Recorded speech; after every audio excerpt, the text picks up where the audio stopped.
Live from Flagstaff, it's Albumology. If your musical guest, we got a couple albums actually here today, so that's inaccurate. How was that? Was that a good intro? That was pretty good. Live from Fala, it's Tuesday afternoon. Cool. Live from my grandma's basement, it's album time. It is album time. That is indeed correct. Welcome everybody to the inaugural episode of the Albumology podcast here at Fala. We'll talk about a little bit what this show is about in a second here, but I want to introduce you to my co-host. Call me Cassidy. I'll be your host here. Alongside joining me, we have one Veda. Say hello, Veda. Hi, guys. Thanks. We also have with us a Bridger. How's it going? And last but not least, we have ourselves an Otis. Hello. Fantastic. So before we get into this, how you guys doing today? I'm doing great. I've been very excited to talk about these albums and get going on this. You know, ever since this idea was pitched to me, I've been so excited, so I'm really happy that we're starting to do it now. Yeah, it's super cool. I'm very excited. Awesome. Well, yeah, so what's everybody been listening to recently? We'll start with that, and we'll talk about the format of the show today, folks, and then we'll kind of get into our new releases before we start assigning some albums for the future listening. What have you guys been listening to recently? I've been getting back into Sublime, which has been pretty fun. Just... Can I ask if that's Sublime with Rome, or is it just Sublime? Sublime. Got it. The ones that made Doing Time and then couldn't sing the words Doing Time because of a lawsuit. It's just really awesome. Other than that, this one house album and this one album that was pretty subpar by The War on Drugs. It's just been a good time listening to music. Yeah. I have been listening to this album that I found called Blue Heron by Jody, which is kind of like a folk indie-ish album. And also the band Electric Youth. I've been enjoying both of those, as well as some albums that I have added to my list of ones to talk about, which I'm not going to mention to keep it a secret. Okay. You, Otis. I have been listening to a decent amount of stuff. I've been revisiting some Hiatus Kaiyote albums recently, as well as listening to Back to Black by Amy Winehouse quite a bit.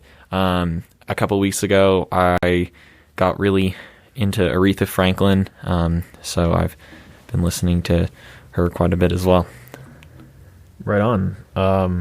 Some good picks out there. So a Radiohead album came out last week. It finishes the trilogy VPs between Kid A and Amnesiac. I'm not going to get into it today. I've got thoughts. I'm still processing on it. Y'all hear that new Limp Bizkit album yet? I heard 15 minutes of Anthony Fantano eating food, and I determined my opinion on that Limp Bizkit album was that it was an album that came out. Yeah, there's an album. There's a song on it called Snacky Poo, actually, that starts with an ASMR eating of chips out of a bag. What about Dad Vibes? Dad Vibes. Yeah, Dad Vibes. They debuted Dad Vibes, I feel like, earlier this year at a festival. They were playing a concert. Fred Durst has a new look where he basically dresses in like a cardigan with like a polo shirt tucked into khakis, and he has like a handlebar mustache now. That's so awesome. I wish I could dress like that. Yeah, Now, look, that Limp Bizkit album might unironically be the best album of their career, as somebody who's listened to every record they have. If you're not familiar with Limp Bizkit, it's what if Korn just tried to make more hip-hop records. That's more or less what it is. It probably still sucks, actually. It is. The title of it is Still Sucks, so it's kind of tongue-in-cheek, Limp Bizkit Still Sucks, which is pretty cleverly done, actually. After what? It was like 6 years? Yeah. 10 years. 10 years? Yeah, Gold Cobra, their last effort was 2011. There's some pretty bad tracks on that record. Awful cover art, too. This one continues that trend, but the songs are at least somewhat self-referential. And you got great lyrics, such as, Limp Bizkit on the Bounty, I'm in the war zone, there's campers all around me. Big fan of Call of Duty. Fred Durst. Pretty. It's the most fun I've had listening to a record this year. I'm just gonna say that, and we're gonna move on because we're not talking about that music today. But yeah, check that out if you want to have a good time. And I'm using air quotes for the listeners at home. A good time. All right. Anyways, let's talk about the format of this. So this is Albumology, and this is kind of birthed of the idea that I would say the four of us, yes, Yeah. by verbal confirmation. I just want to get this on Yes. record. Yes. Yes. Yes. It was all of our idea. Cassidy cannot steal this and get away with it. Yeah, well, the four of us are what we would perhaps consider fans of albums. We like to listen to albums, complete works. And we acknowledge, or at least I acknowledge, that we live in an age where playlists are kind of the dominant way in which people access music. And there's nothing wrong with that. I will shuffle a playlist from time to time, but the purpose of this podcast is hopefully to visit albums, both new and kind of established, in an effort to kind of share our perspective on it and give a sense of the listeners at home being able to follow along and participate in these discussions and hear kind of what we have to say about that. Because there's a certain art to listening to albums and talking about an album rather than just a track. And so that's kind of what we're here to do. And so every week you're going to be joining us as we march our way through a couple things. Every week we're going to have 2 fresh releases from the previous week. This week's albums are Voyage by ABBA, as well as James Arthur's It'll All Make Sense in the End. We have our selections for next week, which you hear at the end of this episode. And in addition to the 2 new releases, we will be discussing albums starting next week that each of us are going to be kind of recommending from a list of albums that we've curated based on what we want other people to experience or listen to, what we want to share with others, and kind of provide a master class analysis of a record that we are familiar with or at least want to discuss. And so that's kind of the format of the show. It's pretty straightforward. 2 new releases, 2 curated pieces, and then, that's all she wrote. So I want to kind of start here with the introductions, though. So I know we went around the table and kind of introduced you to who we are, but I want to get a better sense of what we're kind of here for, what we're looking to get out of this kind of project. And so I want to toss it over. So and talk about our kind of musical tastes and why we think this would be a cool format to try and hopefully make it presentable and fun for you at home. So. Bridger, why don't you tell us a little bit about who you are musically and what you're hoping to get out of this, and just go for it. All right. Well, I play a lot of music. I play pretty much any instrument that doesn't involve wind. I write a lot of music, mostly on the guitar, but I can, pull out some songs on the violin and various other instruments. I also listen to a lot of music on a lot of formats. I have a pretty good record collection. I collect cassettes. I have a pretty good stack of CDs in my car. Are you a Life is Strange protagonist? I am not sure. Okay, that's fair. But, so I listen to a lot of different styles and genres and times of music.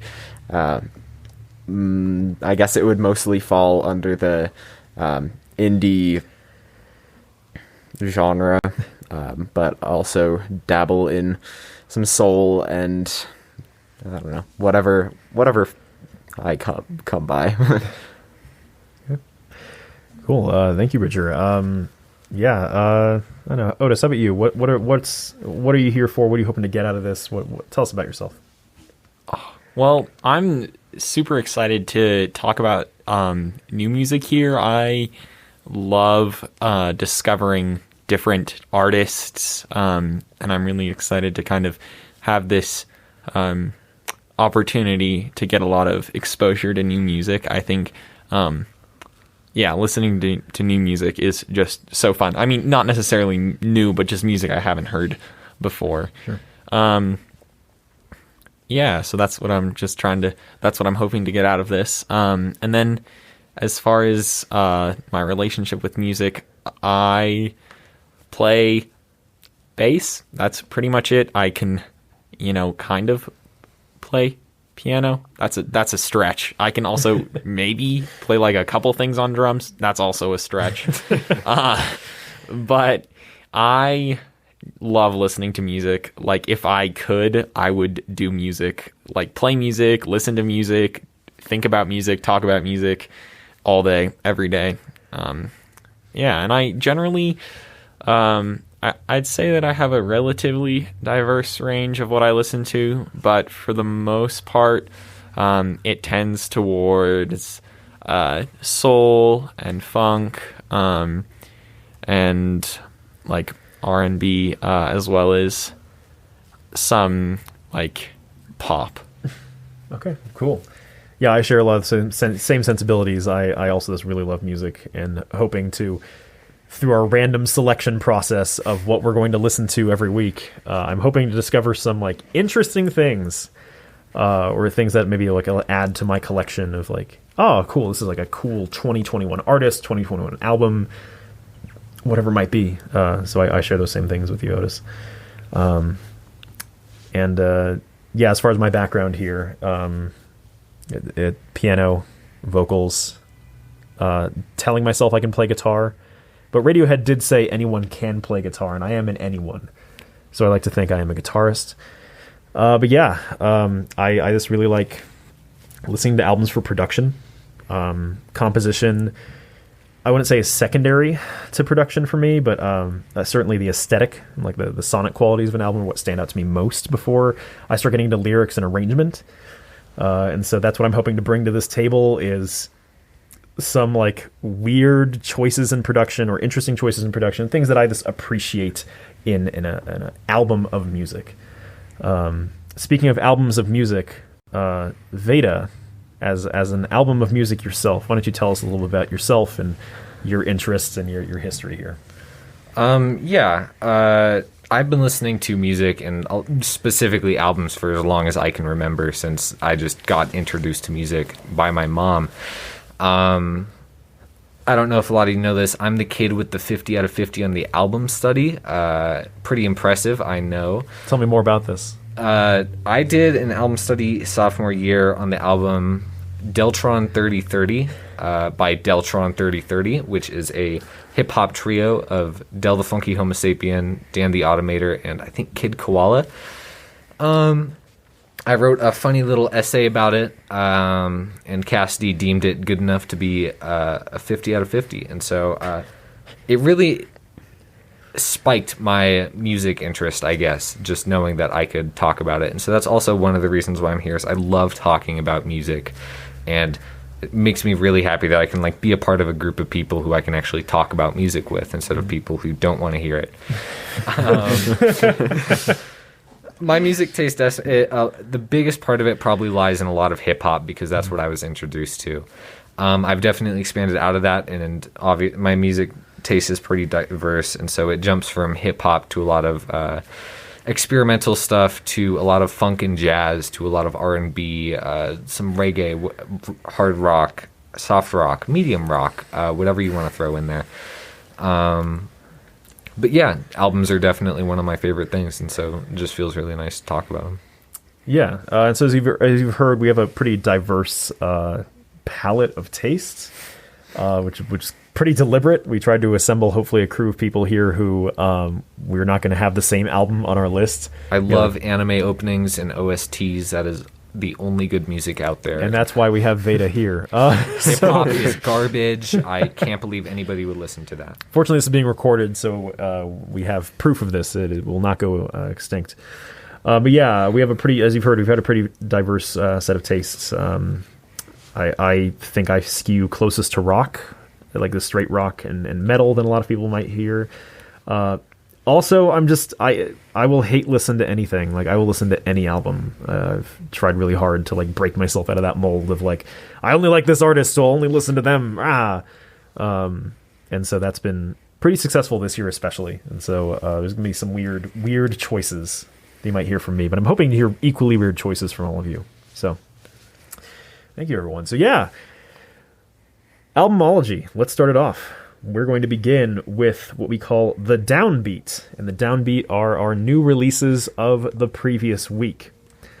Last week, we made the decision to, at random, kind of pick 2 albums from a list of new releases from the week of, I believe it was November 5th, yes. And of those releases, ABBA's Voyage and James Arthur's It'll All Make Sense in the End. And we're going to begin, everyone, with Voyage, the new ABBA record. A little background on this record here before we get into it. We all have notes on these. We've taken copious notes on what we have to say about these albums, some more than others. But this is an album that was released, as I said, November 5th, last Friday, and it is ABBA's first album since 1981, which their last album was The Visitors. They actually broke up in 82, reformed some short time ago, and they've been kind of teasing this album, releasing singles for it all 2021, kind of leading up to its release. Produced by Benny Anderson, who's one of the members of the group, so you have a sole producer there, and it's classified as a disco pop synth pop record. Pretty accurate. Yeah, and so let's start off with ABBA's Voyage. So, what everybody think of Voyage here, the new record? I was a fan. I think it was pretty solid. I wouldn't say it like brought a whole lot new to the band themselves. It kind of sounds like what they have been making since, I don't know, 1973 was their first album. I think so. They didn't evolve after 40 years. Yeah. So I think it was kind of like more aimed at the original ABBA fan base, and kind of like for them to go back and be like, oh yeah, I remember those years of my life. And it didn't seem like it was really trying to attract a new audience to the band. I mean, I guess I can't really agree with that, because I haven't listened to any ABBA, truthfully, other than obviously Dancing Queen, which I don't know. I think it's a pretty popular song. I think it's played at every single dance at this school. So, I really enjoyed this album. I really enjoyed this like folky vibe that it brought.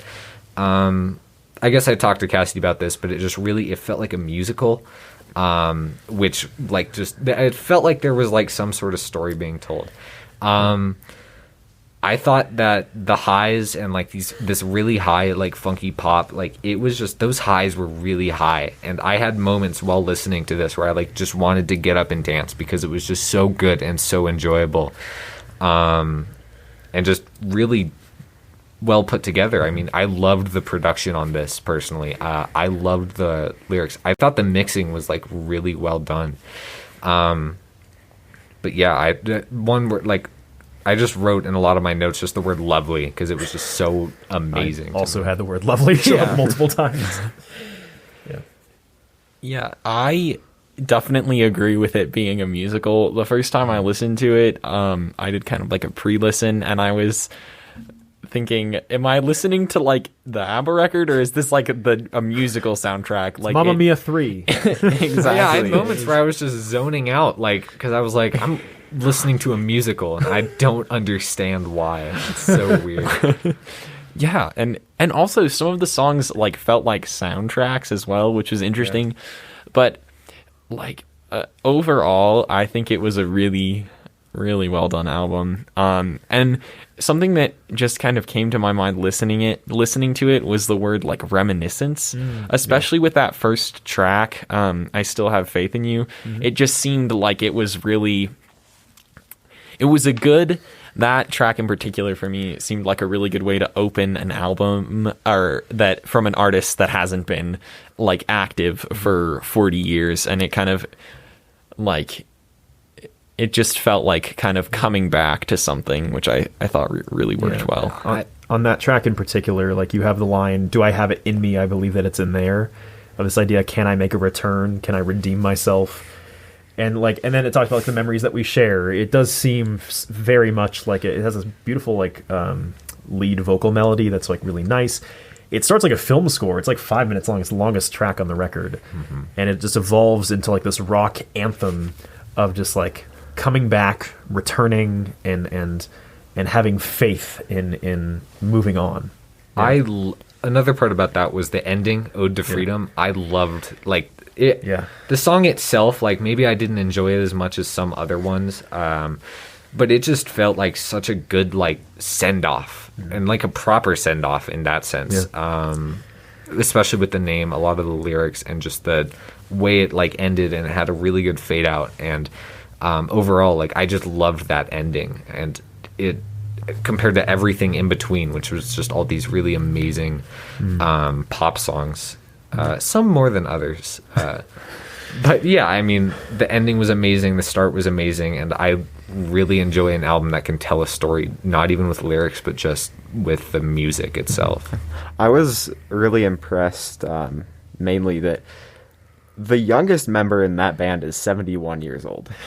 I'm amazed that like that's still something that they're able to do. Like they all still sound really good, and it doesn't sound like a bunch of 70-year-olds playing music.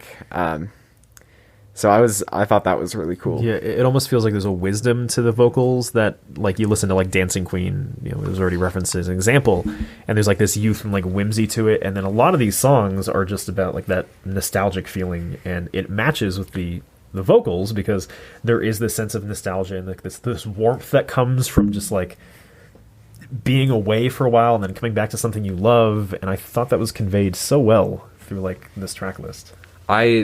I think that was also, it was really well conveyed in the song Don't Shut Me Down. Yes. And that was my top track from the entire album. And it is the top track. It's like 30 million listens compared to the other like couple million that the rest got. Yeah. But the piano slide, it was just like I was zoning out a bit and at the start of it, then that piano slide into this just amazing pop song. It caught me off guard. It just drew me so heavily into it. Along with Just a Notion, which came right after it. And I loved the duality that song had, because that song had a lot of switches between like a really like just beats in general. And so whenever it'd come down with these subtle switch ups, I got this like dread feeling almost, because there was like some like background of like envy or just something weird going on. But then it'd switch back up to this really upbeat song. And so I mean, those were my two top tracks, which were back to back, but like those were just really good. The getting back into something that you really enjoyed and missed, like those two felt like just so special and very nostalgic. And kind of on what you were maybe touching on a little bit, I felt like this album had like a huge range of like the vibes that the music gave, like from really simplistic things all the way to like more like the introduction to a movie soundtrack to like a total rock ballad, like just a huge, and even within songs, which I thought was really cool, like the tonal difference and just the way that the song is telling the story changed a lot, which I think was really it was really refreshing to me compared to the other album we'll do. We'll get to it. Don't give the game away, Otis. Calm down, Otis. We got time, don't worry. But it was really refreshing to kind of hear throughout the song, just a lot of different throughout each of these songs, and then throughout the album as a whole, just these like changes in how the song was telling the story. Yeah. It was really cool.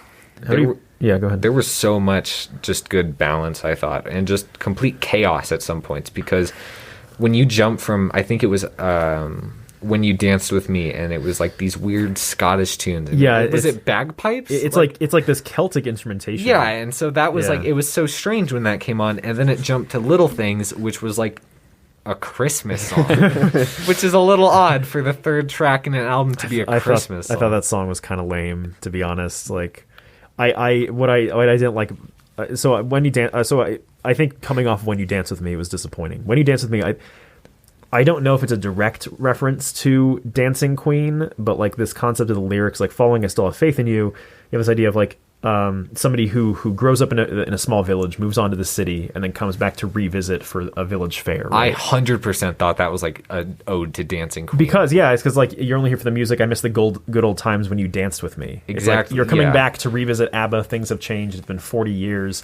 I miss when it was a simpler time where it was just like disco dance tunes. I loved that song especially for the lyrics part of it. Like the Celtic beat was a little odd, and so it kind of made it like high 6, low 7 it was for fun. me. It was fun, and it was goofy, and like a Christmas song right after it is a little strange.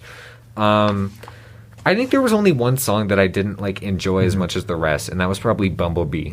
And it was a fine song, and the marching stuff was like it was all right, but it just went on for a little long, and I found that was one of the issues. And I didn't see that at all, because the album only had a 32-minute runtime, where nothing was really like going on for too long. At some points, I thought some things were almost too short. But Bumblebee was just like it was a very low, not as upbeat as a lot of it, especially something after it, like No Doubt About It. But even then, like I thought that was at least a fine song. I was still able to enjoy it. It felt like something to slow you down, just to like, because that was right at the end of the album, third to last. But yeah, I mean, probably my least favorite track off of it, but still. Personally, I kind of felt like the album fell off a little bit after track 6.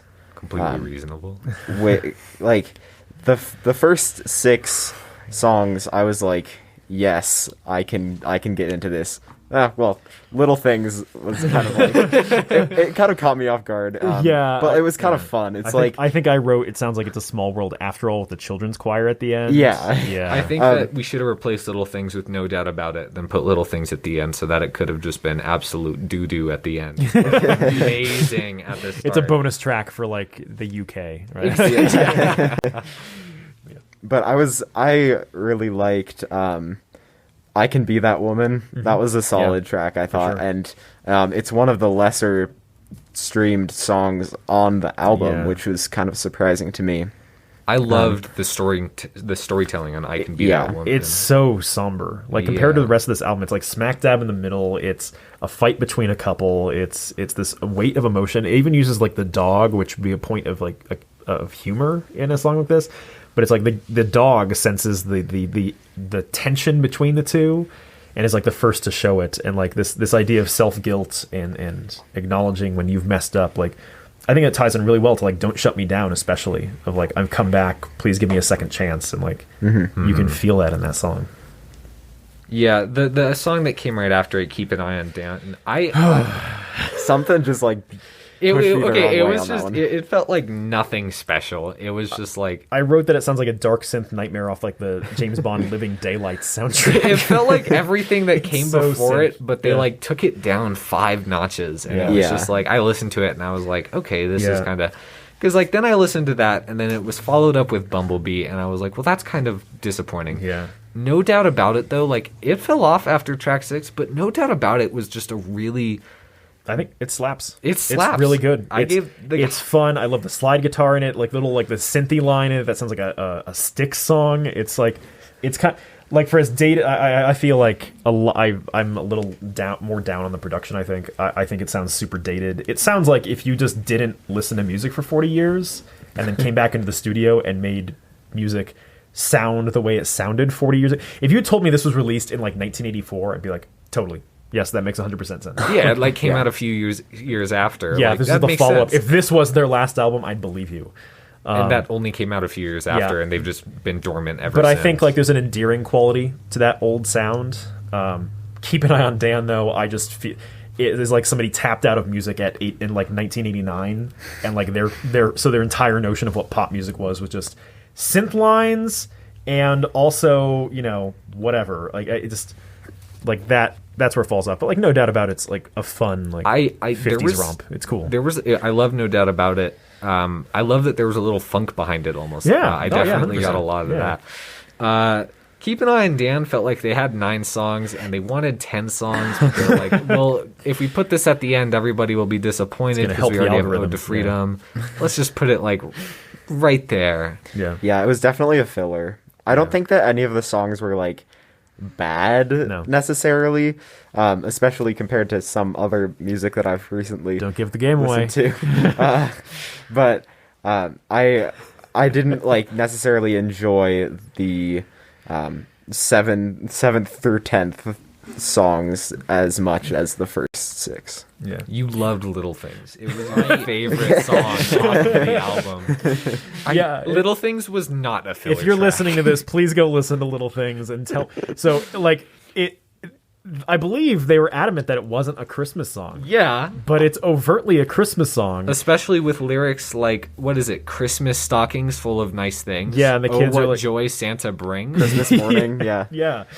And Maybe like, the words Christmas morning. and I understand it's using Christmas morning as like a memory of the little things, right? It's like trying to tie that in. It's nostalgic. I get it. But like when you combine that with the guitar, flute, xylophone, piano, and strings that all follow the same melody, it just sounds like a sing-along Christmas carol. Yeah, I track. can Totally. see I can see if they were trying to make it like a metaphor for something. But I think you should just stick with funny Christmas song third track. It's Yeah. a novelty track, yeah. Yeah. And just on those, like the track 7 and 8, I know we kind of Yeah, that's all good. but as much as they weren't as like musically interesting to me, I think that narratively they worked really well with the story. It's a really interesting. I kind of feel like this album is like about a divorce, and but also drawing parallels between like being not producing music for 40 years.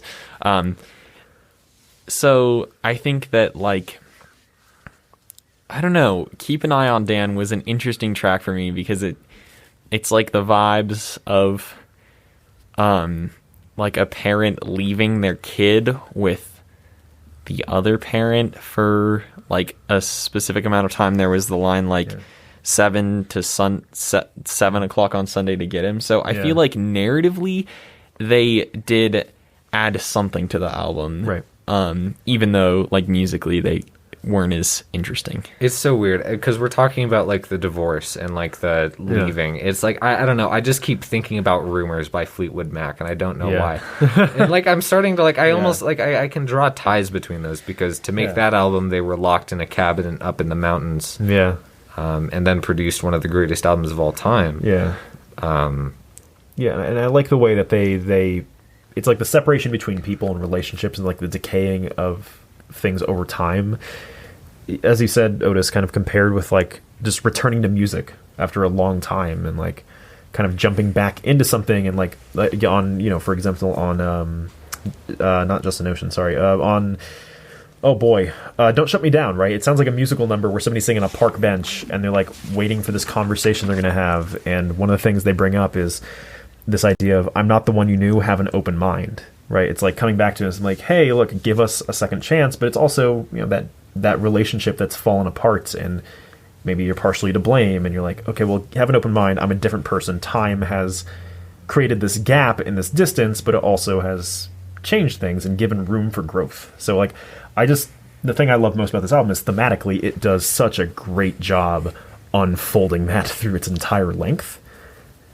And it tells a great story, and it's great. It's a really good album. It balances real life and just a musical career really well, I found.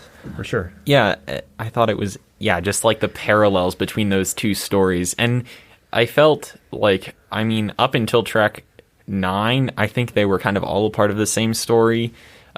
Track 10 was a little weird. I couldn't figure out how it fit into that same story. It didn't really fit into the story as much as it's gorgeous. It's great strings, vocals, awesome. The symphony behind it is really nice, and I just, instead of it working into the story, I found it to be a really good send-off.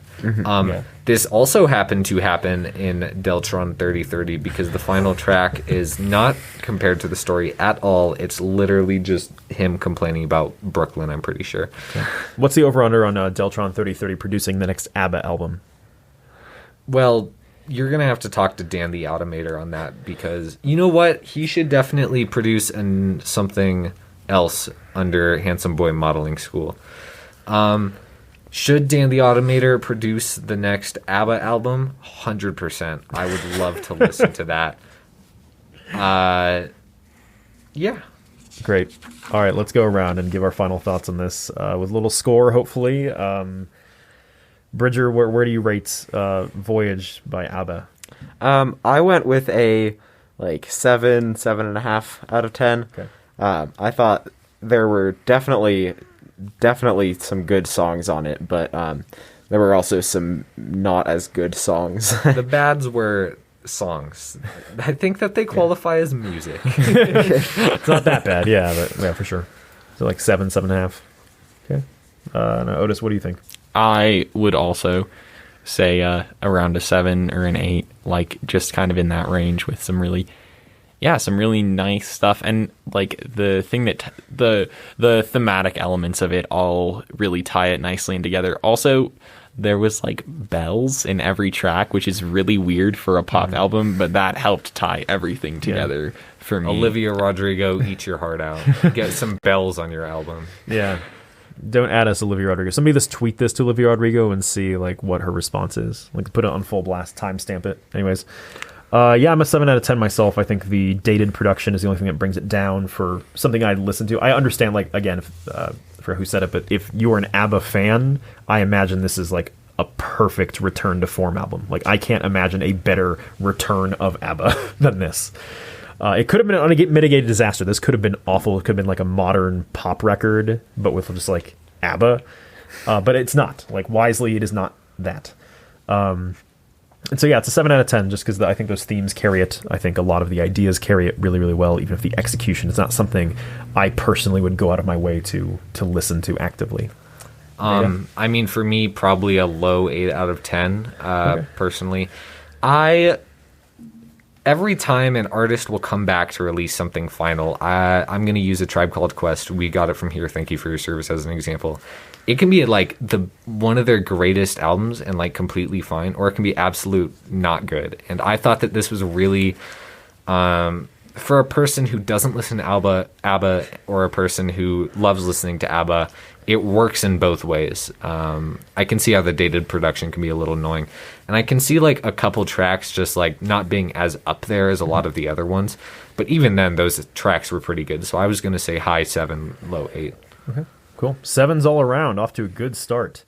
All right, folks. And so it begins. There's some the diversity I was hoping we get certainly here so far. So let's move on to our second record of the week, everyone, for new releases. This is James Arthur's It'll All Make Sense in the End. James Arthur is a solo English singer-songwriter.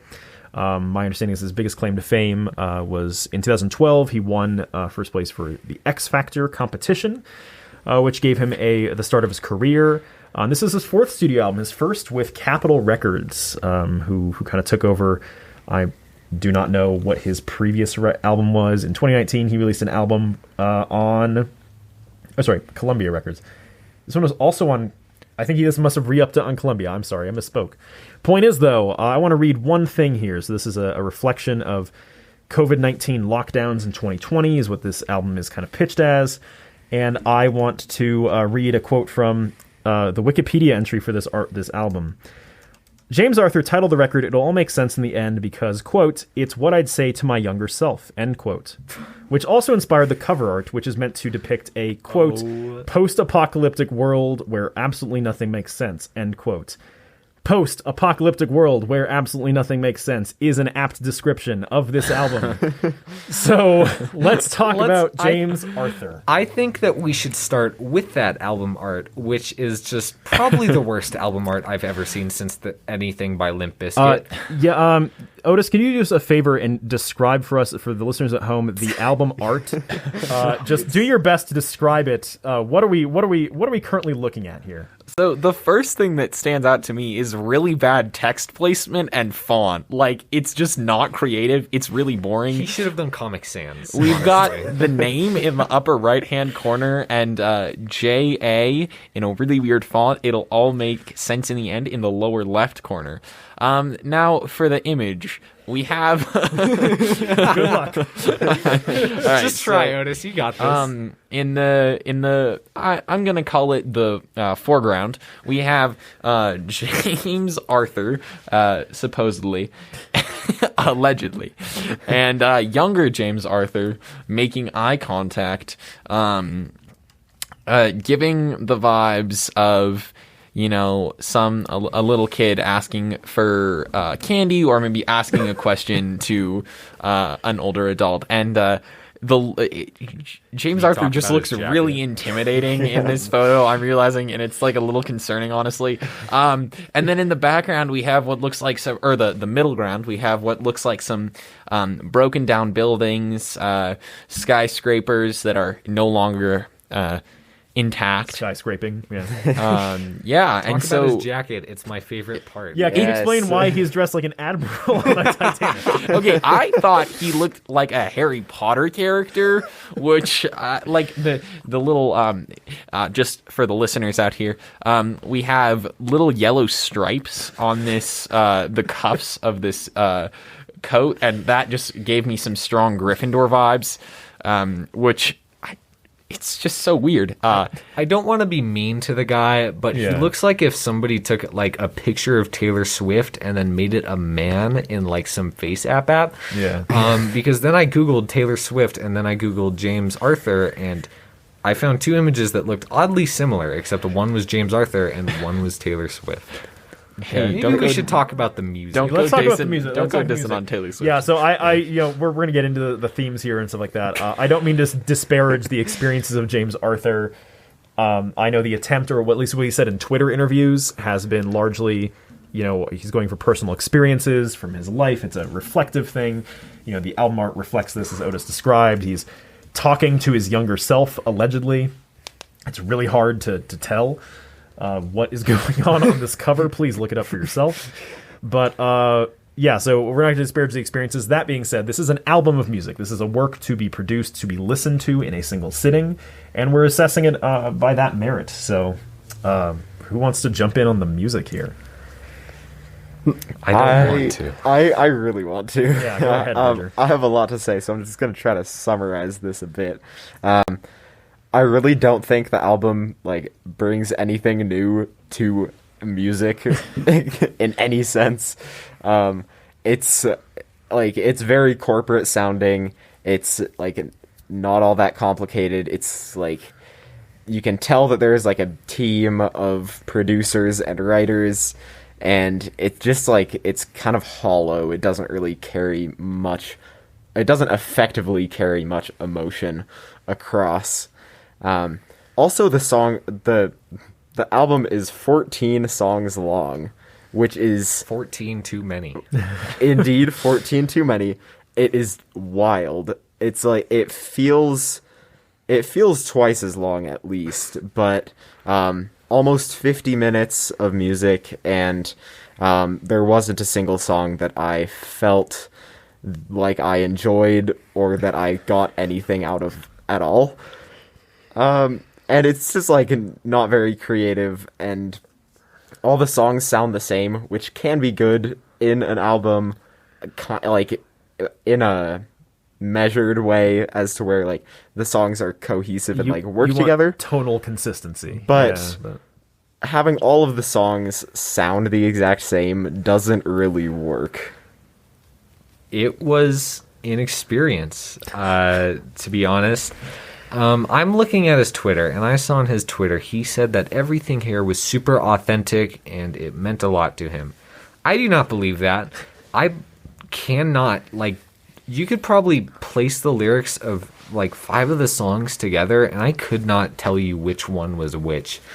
They all have the same story, except for maybe Emily, which is just like the same story but not. I can appreciate it because one of my favorite things about music is lyrics, and definitely funny lyrics, good lyrics that just sound nice. Which I'm sure that a lot of you will see like in my list, is that a lot of lyrics are something goofy or something creative. This was not that. I don't know. Every other line was like, I'm sad, drugs. And it was just, it was boring. It was weird pop rap, which was just can be done well and can't be done well. I'm pretty sure the first thing I wrote was, oh God, oh no. The first thing I wrote, I'm just on that. Oh no! What if he tries rapping on other tracks? I think it was the third track that showed up, and he started rapping. No, it was the second track, and it was. He starts rapping on the first track. It was the first track. Okay, I think it was the second track. He really got into it. Oh yes, that is the one. Yes. I couldn't really understand him, and every track also had like this weird. It might have been the second track mostly. It's this weird. A lot of the new rap does it. It's this weird like clicking, or like kind of weird. I don't know how to describe it. It's just an odd noise that makes them all sound exactly the same. I wrote generic white pop artist plays generic guitar riff and complains about woman probably named Sharon or Veronica. And my final note that I wrote, I didn't like want to take the time to dissect this. The final note I wrote was the album art. I can't. It was just it's bad. It's quite literally the nail in the coffin. There was no part of this that I enjoyed. Not a single part of this. I can't pick a top track because everything here was not good. Maybe like the only standout moment was probably when like he did an okay guitar riff on Deja Vu. And even then, that was pretty subpar. Veda, what if I told you that of the 18 songwriters who are on this album, Deja Vu is the only song to not have a single element of it accredited to James Arthur? It was just like, it was, okay, better is a very big overstatement because it was a better song than the rest. I could not handle it. I would just like to point out really quick that Medicine, the third song on the album, it has 46.5 million streams on Spotify. I'd like to point out that his top track of all time has 1.8 billion streams on Spotify. All right, let's focus on Medicine here, Bridger. Go for it. Well, it's shocking to me that a song such as this can gain 46.5 million streams. Since there's really like nothing creative about it, and it's like it's not all that good. Actually, it's bad. There's no thematic consistency anywhere on this record. It starts with running away, like this notion of the metaphorical running away from your problems. You know, you're running to. He talks about running to substances, and these are things that you can empathize with, right? Like the struggles to avoid reality through any means necessary. Fine, it's not inspired, but I get it. It's fine. It's sterile. It is what it is. It's music. It gets atmospheric at the very end for no reason. It starts off like a Slowden reverb meme. It's pretty good. But then you get into like Wolves, and Wolves is talking about somebody else who's being self-destructive. And then all of a sudden it flips from I'm running away to why are you running away? Why are you so afraid of my love? Like you don't deserve it, he says on the song. I don't want to lose you. I don't want to change you, but I don't want to stand back and watch as they break you. So he's kind of like introspectively looking at his own addiction and his own problems. He sees this then happening to somebody else, doesn't want to fix that thing, that problem, doesn't want to help the person, but also doesn't want to sit by, which kind of leaves him like, so what? What? This is very strange. And then getting into Medicine, that's where it gets like totally bonkers, and it lost the thread entirely. Because then it's again like throwing himself on this other person, and he's likening this other person who is now emotionally stable and can help him. He's saying, you're the cure for all my scars, which I thought a scar was a cure for a wound. It's the healing.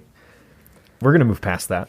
The point is, though, like, if he's talking about like addiction to substances is a bad thing, both in this other person and himself, he's then saying that this other person is his new adrenaline and his new medicine.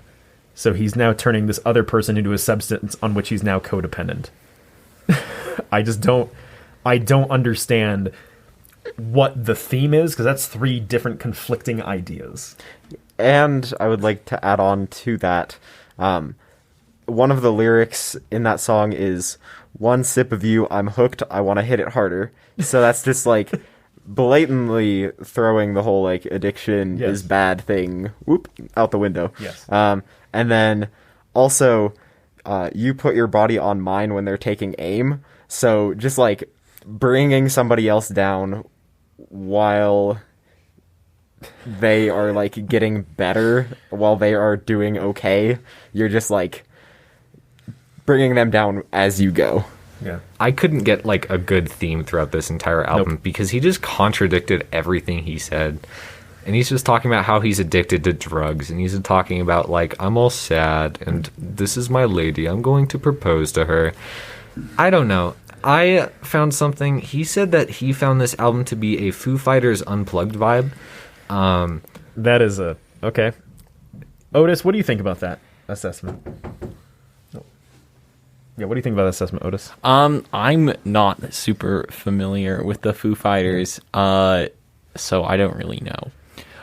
But in general, I just felt like, I mean, in some ways, I feel like this album, like I can understand how there's some songs on here that maybe you could have like some sort of like connection to as if you like listen to it as a kid.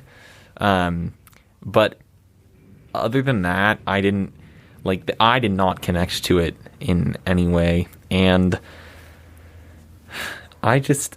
it could have been, in my opinion, it could have been 2 songs. It could have been like an like house type track, just like with the, I mean like a house beat? Yeah, there was like a house beat under all of the songs, or something that could trap beat. There was a Yeah, trap well, beat. okay, There's okay. a big difference between house and trap, Otis. That's fair, but it could have been turned into like a trap song, that like one trap song, and then the one song that didn't have a drum machine under it, which was Avalanche, which was like, I don't even know how I felt about the song, but when it turned on, it made me so happy because I did not want to listen to another 3 minutes of the same beat. I was like, oh my gosh, thank you. There was just no diversity in anything here. Yeah, and I don't understand like who this music is written for, because it sounds like it would be something played in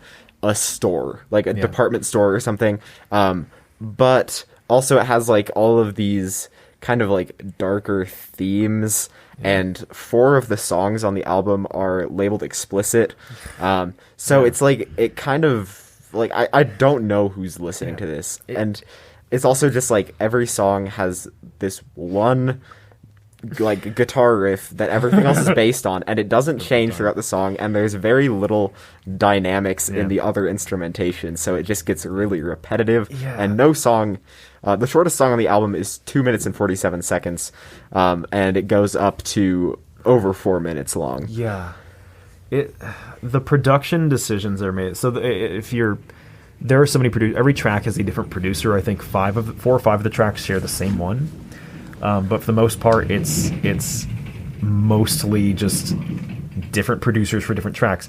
And this comes across in not only just the way the songs are composed, but they've somehow found somebody, Otis, that believed really a lot in just a trap beat. It's like, no, we need trap, except for like 2 of the tracks, right? And when it gets to Avalanche, my notes, I just wrote that Avalanche sounded like a knockoff Ed Sheeran wedding song. And the problem we went into is I'm like, okay, there's some good belting going on that song vocally. I said this may be the only track that doesn't have a trap beat. But then again, like then you get into it, and it's like, okay, so this idea of being buried under an avalanche, it says this: I'm a mess, don't know what I would do without you. Could cry, leading you down the same old road. And so for an album where he's pretty, there's moments where he says like, we can't. It's hard to go back to your past, but then also it's easy to repeat your past. It's really strange. Also, why does that song, of all of them, end with a really crisp slide along a fretboard? I don't know if you caught that, but at the very end, it's just like the highest res sample I've ever heard of a fretboard slide on an acoustic guitar. And that's all. It's like 2 seconds of silence and then that slide. And so like the production and mixing is just so weird and out of place. And despite that, the songs all sound so samey. And so, like, there's those weird things, right? Like, there's a handful of songs, and the one I want to reference in particular is the opening track, Running Away, because there's a handful of songs where the hi-hats are in stereo. They are 8th notes in stereo, where one ear has quarter notes, and then it's an offbeat, like quarter notes on the other ear. And so when you hear it, it's just like it's like left, right, left, right, left, right, left, right, left, right. And a couple songs, it's eighth notes on the right, and then every 16th note roll is on the left. That is so disgusting. But then in other tracks, they'll have eighth notes and 16th notes again. They're just straight down the middle and like the flattest programmed drums you can possibly imagine on a record.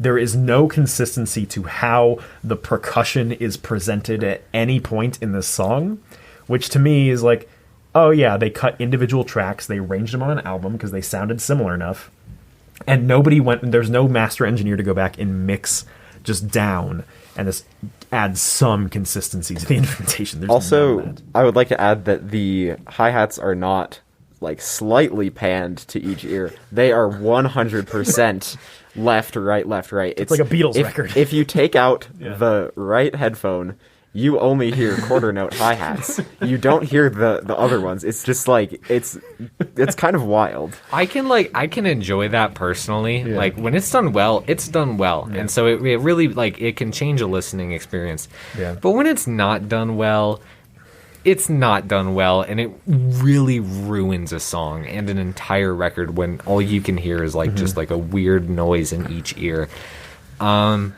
I would like to say that I am 100% a part of the J Army, as everybody calls it online, after listening to this record. That's what the JA stands for. It's the J. Yeah, James it's Army. JA and then RMY, so it's J Army. Or Jarmy.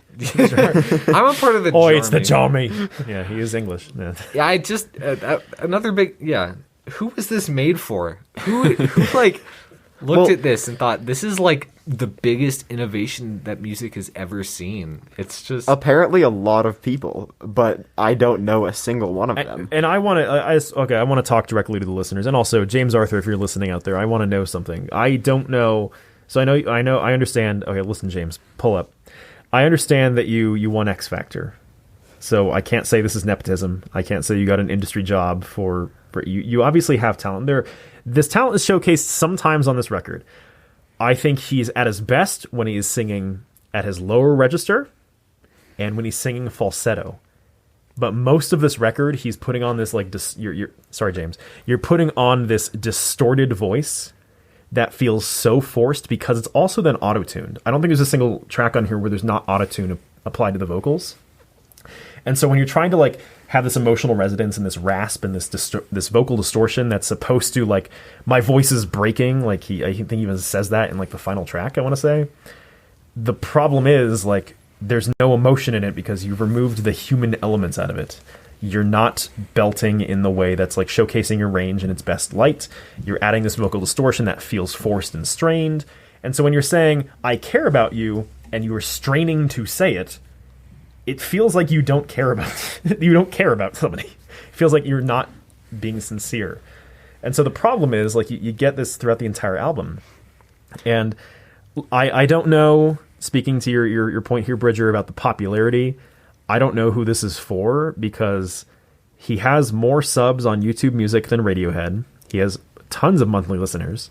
He's got tons of plays on even his top song, but all of his music videos are like under 2 million views from what I've gathered, especially for like this record. And so I'm trying to figure out like who is the, like, is it just somebody who just maybe this doesn't watch music videos, or like, I know a lot of people consume through singles, and that's what music videos are vehicles for. So I don't know who's going out of their way to listen to this. I'm wondering if it's like he gets put on these like Spotify curated playlists because he has like all of these monthly listeners from like back when he won the X Factor, and it's like background music that you're not gonna like listen critically to. And so it's possible that it's just like a bunch of people that just have it on as background music, like on a playlist, and he just happens to be on there because it's like easy to listen to, kind of, and it's like not something that you're gonna skip because it's like too, like too much of something. It's kind of bland. But that's so strange because then like I see a lot of people talking about it and they're like, this album is on repeat. It is the greatest thing I've ever seen. You made me cry listening to this album because you were so talented. I'm like, You are 100% authentic, and it's awesome. This one, Yeah. it's like it's just so confusing. I mean, like, this maybe, look, if you're somebody who's used to a playlist, this sounds like a playlist of, like, this sounds like, if you told me this is the greatest hits of James Arthur, I'd be like, okay, sure. These are all mixed differently. They all sound the same. There's the same feel. It sounds like this doesn't feel like the fourth album in a discography. This doesn't feel like an album. I mean, like, I'm gonna keep going back to it, like, but the lyrics are garbage throughout this entire thing. In the song "Ride," which is rap, trap beat, and arpeggios, who could have guessed?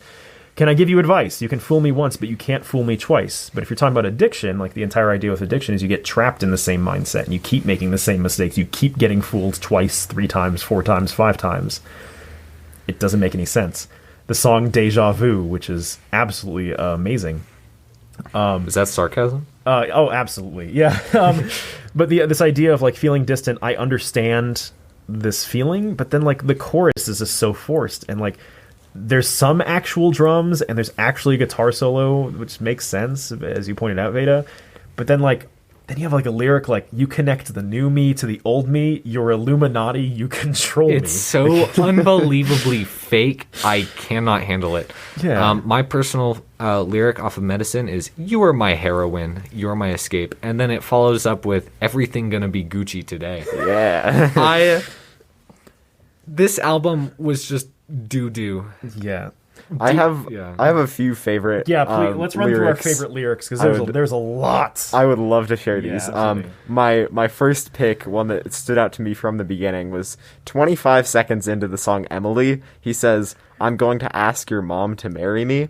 Like, I get what he was going for. But it could have been worded so much better. Yeah. Like, I'm going to ask your mom, like, for me to marry you. Well, so he's talking to his daughter, so hopefully that's not the case. Yeah.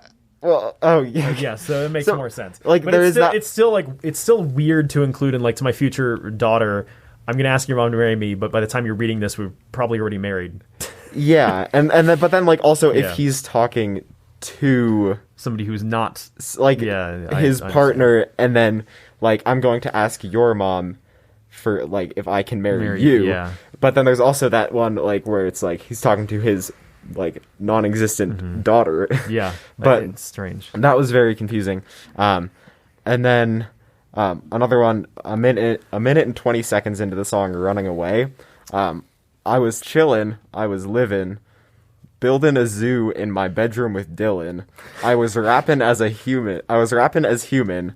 I'm killing even when they told me to stick it to the singing. Who's Dylan? Who is Dylan? Please get Dylan on the air. James Arthur, if you can add us Dylan's Twitter handle, it would be much appreciated. There's no way that they were just like, there was like 30 dudes in a studio and they're like, "What rhymes with this?" And someone's like, Dylan. He's like, "Who's Dylan?" And he's like, "I don't know." Dylan's a villain. Alliteration. No, not alliteration. It's And just a assonance. few more here.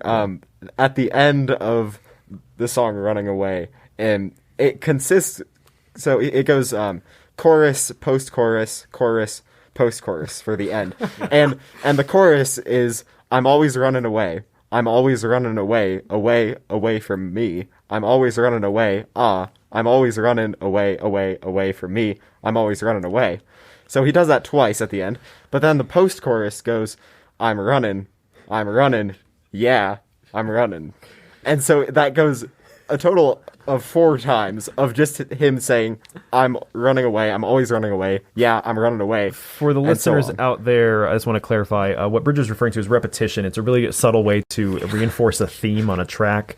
And so the metaphorical act of running is symbolized in the running of the lyrics with the term running. Because it runs on forever. It runs on Forever. forever. You know, my whole experience listening to this album was looking at the names of songs and thinking, wow, I know a song with that same name that's just so much better. And I know what this song is going to sound like. Yeah, because I could very easily predict everything that was going to show up after track 3 when I was like, okay, this is going to... So I guess the conversation comes down to then is, what is the worst track on this album? Oh my god. I didn't even think of that. They're all the same track. That's so difficult. Otis, if you were forced to pick a worst track on this album, what would it be? Or if you have a lyric you want to highlight as like particularly bad, or anything that you sort of like, throw it our way. I thought Wolves was maybe the worst. I don't know. It was just like weird, and like lyrically, it was also weird. And there's some things that I was like, that's not. I'm gonna submit my vote for September, because not only is it like really, it's trying so hard aesthetically to be a summer song, but then it's titled September. You think fall. Because you can't even like reason like, oh, August, it's the start of school, it's the end of summer that way. But like this, like you have an awful Lil Wayne style guitar solo when Lil Wayne used to like try to do guitar solos. If you look it up on YouTube, it's awesome. There's no stereo hi-hat. Everything's really flat. Everything's in the middle and then buried under the vocals. The vocals are terrible, and also I think it has pound for pound the worst lyrics on this record. The first time that I kissed you, I could look in the mirror and like who I was.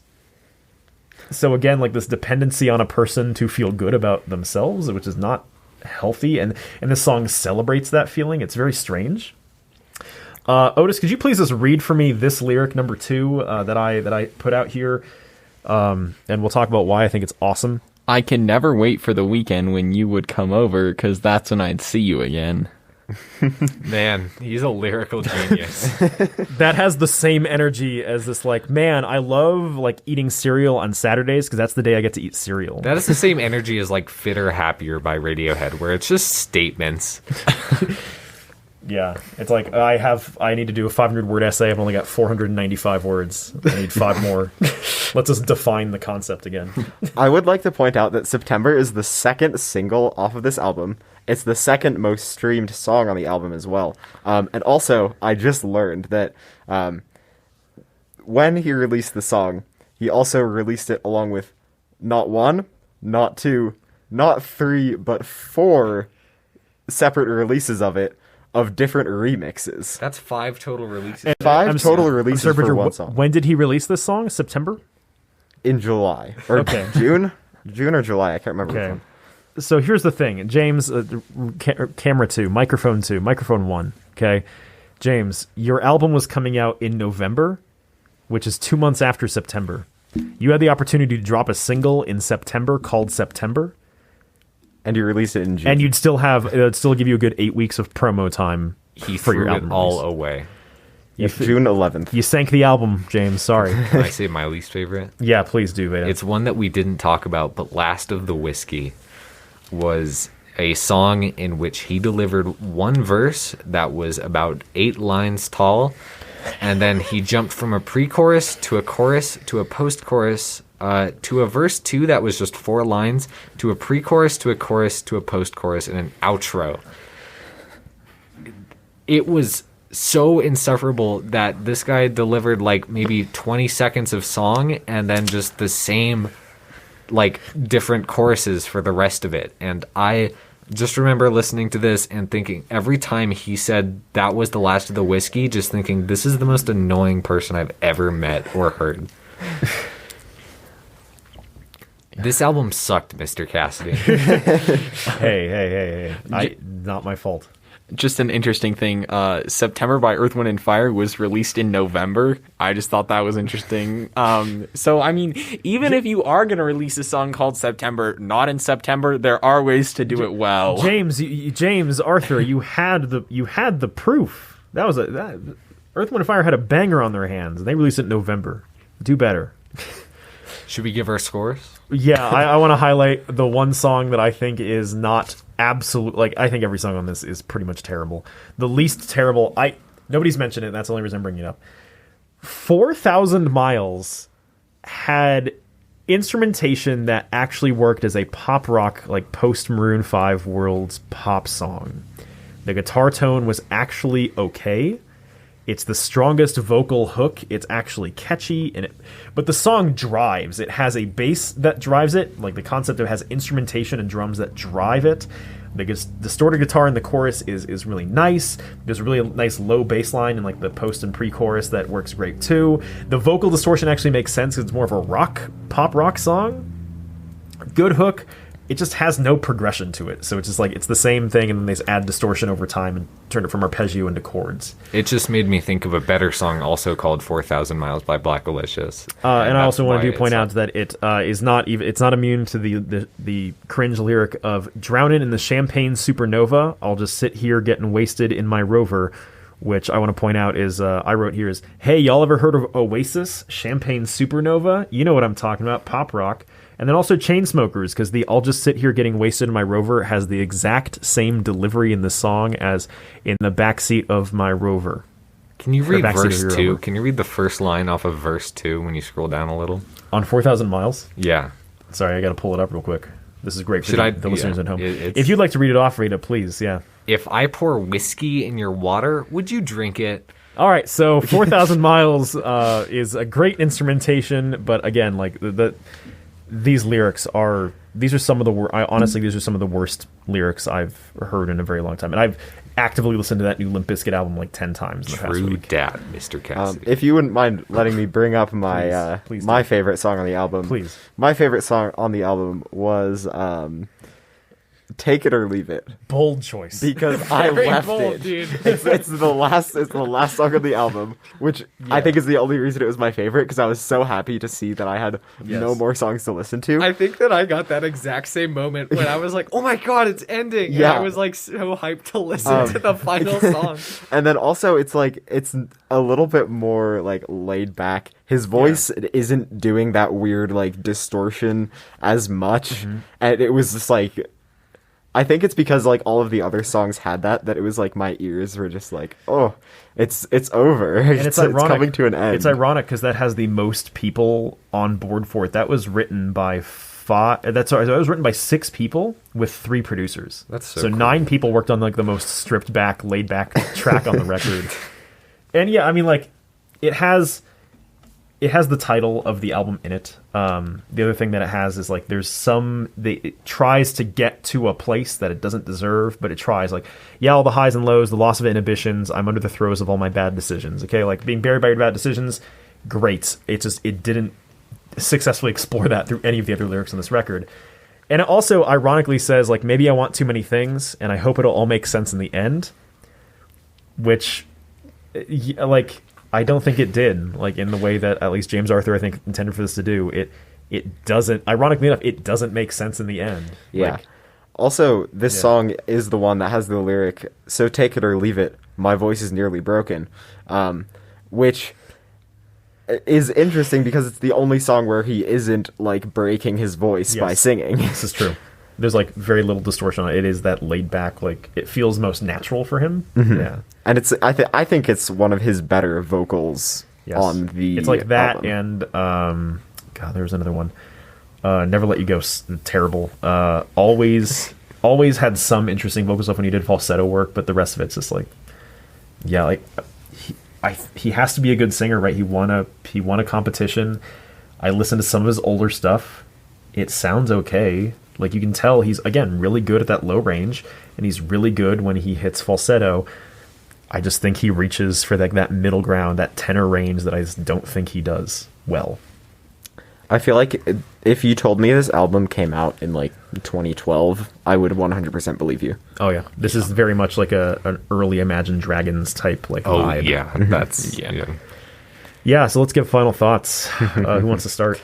I give this a 0. No, not a 0. I'm gonna say a 0.4 out of 10.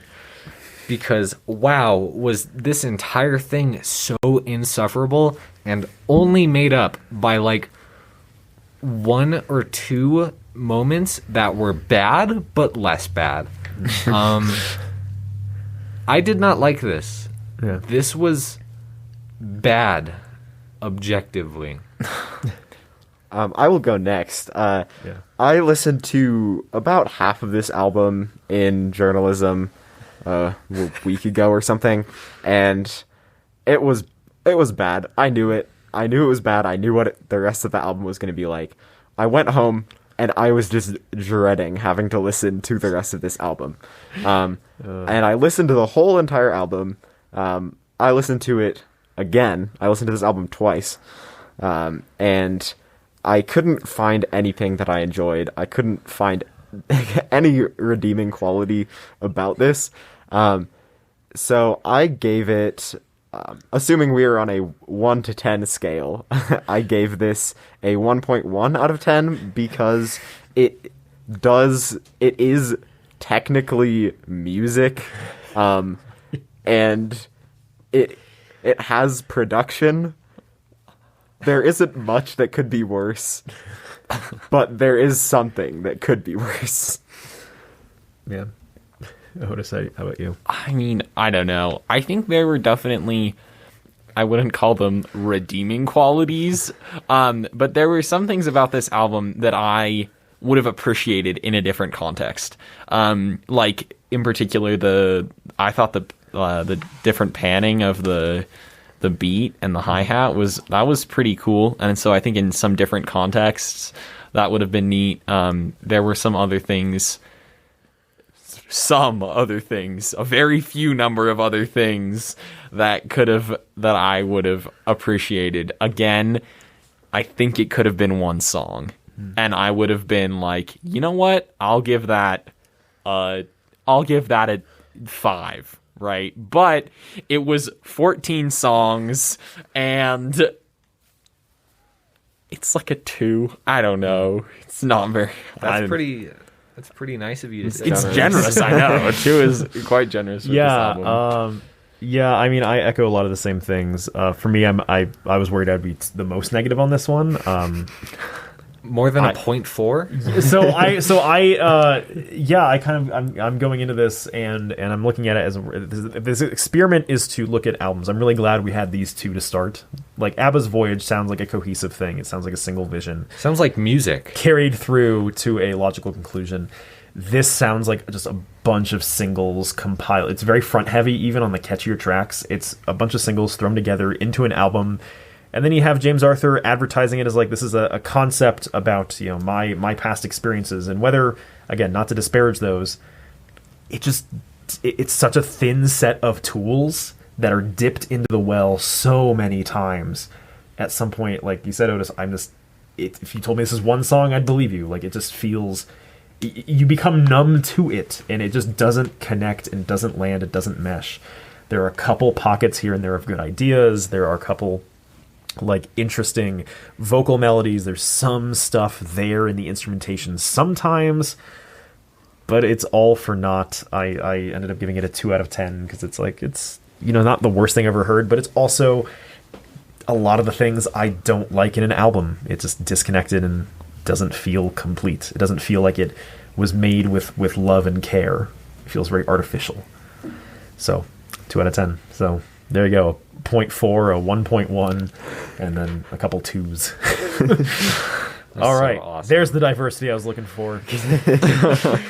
All right, everyone. So that is it for this week's new releases. And so we're going to now begin the assignment, we'll call this section. So for next week, here are your assignments, class, listeners, and folks here. So we're looking at 2 new releases. Spun on a Wheel got 2 results, and our releases both drop on Friday, November 12th. That is Idols, the band. Crawler is the name of the new record launching on Friday. So Crawler, Idols. I've not looked into these bands to any degree, so we're just going to see what happens. But Idols, Crawler. The second record we'll be checking out also launches on Friday, and it is called Apart from the artist Alan Stone. Okay, so Alan Stone's Apart and Idols, Crawler are the 2 new releases we'll be checking out next week. So, in addition, we're going to begin Curations and Curiosities next week, which is 2 of us each week kind of recommending an album each from a list that we've curated of things we're this interested in or things we want to share with the group and talk about. So, we'll kind of kick that off with this week being Otis and Veda giving recommendations, and next week Bridger and myself will be giving recommendations. So, we'll begin with Veda. Please choose an album that you would like for us to check out and for the listeners at home to listen to. So I wanted to pick something off of my list that is something that's very like it's reminiscent of my taste of something hip hoppy. I chose Roadrunner New Light New Machine by Brockhampton, which was a 2020 release. And yeah. Okay, so that is Roadrunner New Light New Machine. Brockhampton. Not the deluxe edition. Not deluxe. Okay. Just the regular. Got it. Okay. Thank you. We'll check that one out, Veda. And Otis. Oh your my recommendation. gosh. Wow. I have a list, and I did not know I was going to have to choose one of these 10 It was things. in the email, Otis. I did not see that email See, I until read the you email, sent that Otis. email at like the end of first period, and I sent the email at 8:05 p.m. last night. Okay, you know what? I guess that's fair.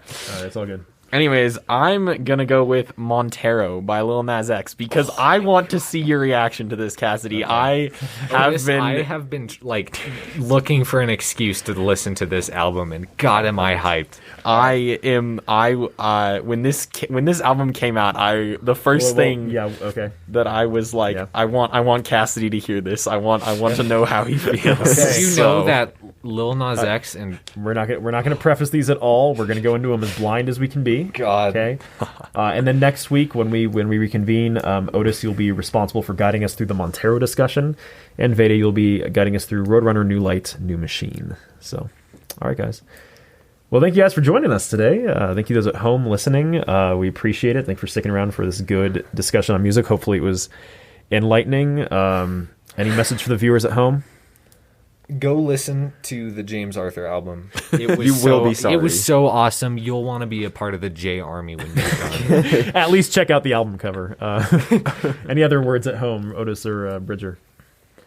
If you listen to the James Arthur album, you have to like critically listen. If you don't, if you like space out at all, you're probably going to hear like 2 or 3 songs and you're not even going to notice that they went by. Yeah, I would advise.